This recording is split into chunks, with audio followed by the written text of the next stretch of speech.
So 29/3/2025 சனி பயிற்சியில் மிதுனம் கர்ம சனி 10ஆம் இடத்துக்கு வரார் மிதுனத்துக்கு. அதனால் என்ன பண்ணணும், ப்ரெஷர் பார்த்துக்கணும், ஆர்ட்டை ஒரு தடவை செக் பண்ணிக்கணும். 24 வயசானவே நான் அதை ஒத்துக்க மாட்டேன், பண்ணிடணும். குரு உங்கள் ராசிக்கு வரப்போகிறார். அதனால் அந்த ஒரு விஷயம், இடமாற்றம், வீடு மாற்றம், மனை மாற்றம், உத்தியோக மாற்றம், தொழில் மாற்றம், வியாபார மாற்றம், எல்லா மாற்றமும் ஜம்முன்னு செய்யக்கூடிய ராசி யார்?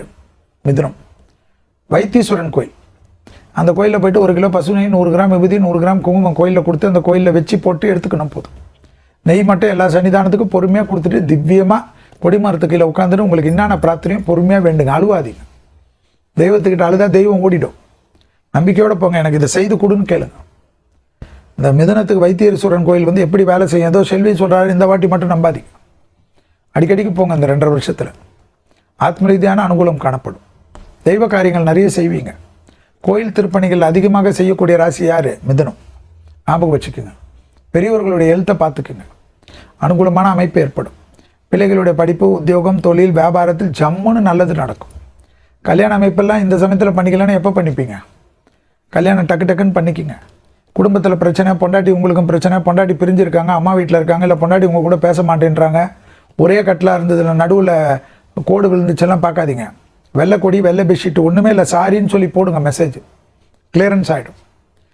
வீணா யாராவது சொந்தக்காரங்க சொன்னாங்க, அவங்க சொன்னாங்க, இவங்க சொன்னாங்கன்னு சொல்லிட்டு குடும்பத்தை விட்டுறாதீங்க.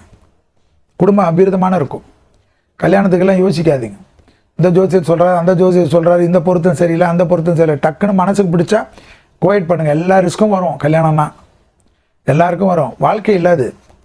தெய்வத்தை, குலதெய்வத்தை நம்புங்க. வைத்தீஸ்வரனை நம்புங்க. மகான்களை வச்சுக்கோங்க. எப்பயுமே மிதுன ராசிக்காரங்க மகான்களை எப்பவுமே வச்சுக்கணும். ஒரு மகானை கையில் வச்சுக்கினா தான் உங்களை கரெக்டாக அவர் வழி நடத்துவாராம். மிதுனத்துக்கு எப்பவுமே ஒரு மகான்கள், குருமார்களுடைய ஆசீர்வாதம் வரும்.